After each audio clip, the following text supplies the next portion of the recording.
magandang tanghali! Sumabak agad sa Sunday pinasaya si Alden Richards matapos magpasaya ng fans sa United Arab Emirates. Pero pagdating pa lang ni Alden, issue agad ang sumulubong sa kanya. Sa DJ Bay segment ng SPS, nabanggit ni DJ Peter the Better ang tungkol sa pagbisita sa kalye serye ng kaklase raw ni Yaya Dab na si Jake. Oy, nawala siya, may dumating. Oo nga daw eh. Anong pakiramdam? Ha? Anong pakiramdam ni Tisoy? Ano lang, classmate lang naman. Classmate lang. Classmate lang. Oh, ba't ka nagpagupit? Ha? Ba't ka nagpagupit? Ha?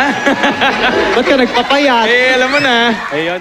Ang caller for the day ni DJ Bay nang hingi ng advice kung paano ba siya aamin sa kanyang ka-mutual understanding. Diretsuhan na. Aminan na ng feelings. Pero mukhang bumalik kay DJ Bay ang kanyang advice. Nag-aminan na ba? Ano ba nakikita nyo? Well! Sabi ni DJ Bay, para maamin ng caller ang kanyang feelings para sa babaeng gusto niya, pwede niyang idaan sa fan sign. Oh, parang ito. Pero kung hindi raw ito umubra, ang mas effective na paraan ng pag-amin, dub smash.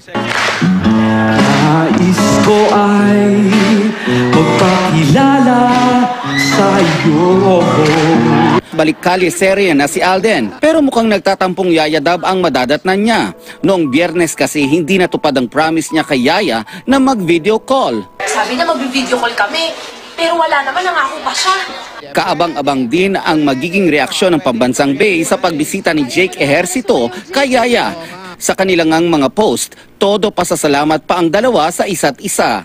Nelson Carlas, GMA News.